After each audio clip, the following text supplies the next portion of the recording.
Today's topic is how to pay funeral expenses. When you think about funeral expenses, the price can vary dramatically from one funeral to the next, depending on the family's personal choice of whether they pick out a 2 or 3 day visitation and the funeral service, whether they do a direct burial or direct cremation. All of these things equate into what the total cost of the funeral would be. Also, you get into what type casket you select, what type vault you select, and what cemetery you're going to be buried in that would add to the cost of the funeral. But how do you pay for these expenses? Well, made up in those expenses are also things like removal, picking the body up at the place of death, bringing them to the funeral home, whether the family chooses for the person to be embalmed, whether they have visitation for 1 night or 2 nights.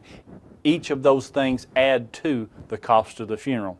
The facilities themselves, the funeral home, whether you have it at the church or at the funeral home, the type hearse, the type flower car, all of those things equate into the total cost of the funeral. Some families choose to use a credit card. Some families choose to pay for the funeral expenses all at one time. Some families choose or have life insurance that they will assign to the funeral home to pay for the expenses. But in today's society, many families choose to prearrange or pay for the funeral in advance, meaning in advance of the need, in advance of the death.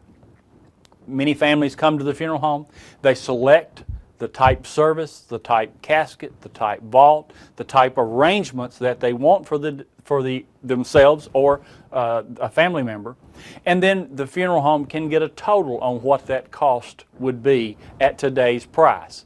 Then these individuals can put that on monthly payments on 3 years, 5 years, or 10 years down the road and make payments on the cost of the funeral. And the good thing about that is the funeral homes, many funeral homes will lock in or guarantee that price be at today's price, and it may be 10 or 15 years down the road. The way they can do that is they have to take the funds that the family gives them and place that in some vehicle, either a trust fund or an insurance policy in the deceased name that will accumulate or grow with interest from today till the time of need when the death occurs. So that's one of the ways that families today pay for the funeral expenses. The other is they use their life insurance. The other is some families divide the funeral cost up and to put it on credit cards and put 2 or 3 or 4 credit cards or 4 family members' credit cards so that each one of them can make the monthly payments. And some funeral homes also provide a payment plan to where the family can pay some minimal monthly payments for a 3 or 5 year period of time. So that's how funeral expenses are paid for.